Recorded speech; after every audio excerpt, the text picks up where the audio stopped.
Hey everybody, it's Tiffany from Rangemaster, and I'm here with another episode of Meet the Trainers and another amazing opportunity to introduce someone who is teaching at TACCON for the very first time. Folks, if you don't know Mr. Rob High, we are absolutely ecstatic to welcome him to the TACCON cadre. Certainly not new to the training world, but this will be your debut appearance on the TACCON stage as an instructor. So welcome to the family. And for those who don't know, please introduce yourself. Thank you so much. Like Tiffany said, my name's Rob High. I currently am part of the critical response team for CCW Safe. I'm a retired investigator. I worked for the Oklahoma City Police Department for 26 years. I was a trainer in about every facet. I taught driving and defensive tactics, but I've been a firearms instructor the longest. I was been a firearms instructor for the department for about 24 years, long enough that I was fitted and received my first hearing aids this week. So I got the battle scars now. But no, it is such an incredible honor. Everybody that is a part of this event, it goes without saying, is just top shelf. And I am so humbled to even be offered this opportunity. So thank you guys so very much. Well, we thank you, and I cannot wait to hear your classroom talk. So you are bringing us a 2-hour block on preteens in street gang culture. So fascinating topic. Tell us a little bit more about what to expect in that classroom block. You know, the guys that I worked with, I was in the gang unit for about 8 years, and it was a unit that was proactive. We weren't reactive.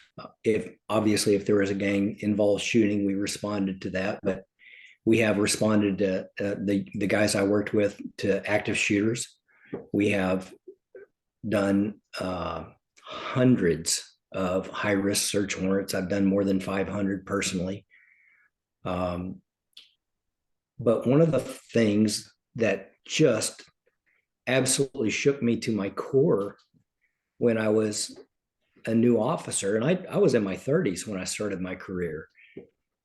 And you walk in and you think, I've got worldly experience, I've got life experience, I've got work experience. You're not going to shock me. And I was shocked every week. The thing that terrified me was the ages of kids that I took guns from. And when you take a gun away from a 9-year-old, it really alters your perspective on a lot of things.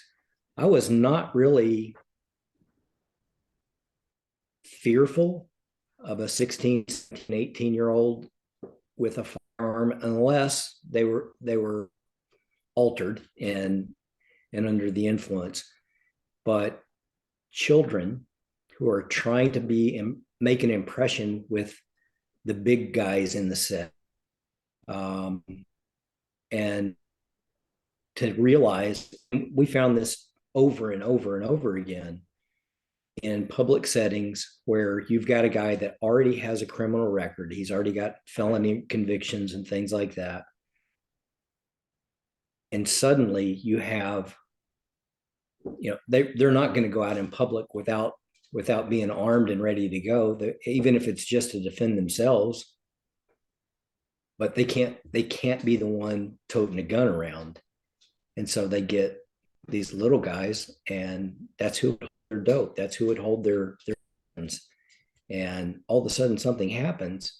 And these little guys see this as a way to kind of earn their stripes with the big guys. And they don't understand and comprehend just how incredibly dangerous their action.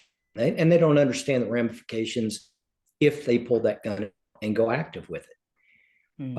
So it's something that even as a law enforcement officer, it was so shocking to my core, because I'd never seen anything like it. So it's a class that I have done with some friends of mine that were in the unit with me. We taught police classes. We taught psychology classes. We taught sociology classes. We taught at colleges all over the state of Oklahoma and presented this material. And everybody always had that question of how can you stop this? And really we can't. It's there. It is the culture, but it's something that we have to be mindful as everyday carriers. And I'm telling you, I've known for a really long time if put into a situation whether or not I could deploy lethal force. I still don't know the answer to that on a little child, and it's terrifying, really. So it's just some of those things that it's food for thought. It's things that you have to be mindful of. We have a really nice mall here in town that is always frequented every weekend by gang members. I know them by name, and I can tell you, I can spot the kids that are in the area, and they don't necessarily have on them. Sometimes it gets tucked away into a little topiary thing. You know, you got foliage inside the mall for pretty, and all of a sudden you wonder why all these kids are posted up around it, and that's where their protection is. It's just things that you just never ever think about.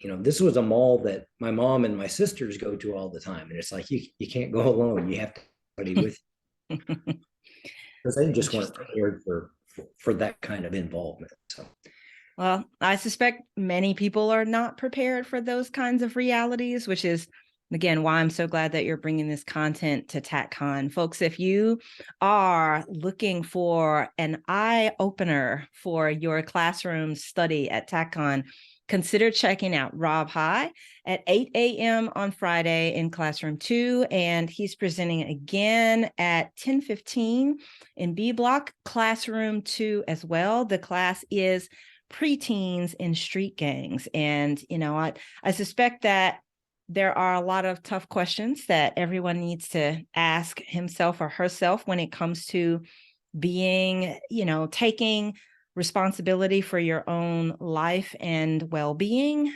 and, you know, how that plays when it comes to mortal threats being in the single digits age-wise, you know. So it's something I guess I'll say, and I hope you agree, that's not a question you want to present yourself on site. It's something you want to have considered and thought through beforehand and wrestled with, because those are tough questions. So I really appreciate you tackling that very interesting topic. Anything else that our attendees need to know before showing up to your class? no, the only thing I say is we have open dialogue. It's not just set and you sit there and listen. I want to know what your thoughts are. I want to know what your questions are. You may have some I haven't thought of. So I am really excited to have this opportunity, and I'm really looking forward to it. Awesome. Well, thank you again. And I can't wait to meet you in person. Rob High, ladies and gentlemen. And also thank you for all of the great work you're doing with CCW Safe. We appreciate it. And we will see you in Dallas. Thank you, Tiffany.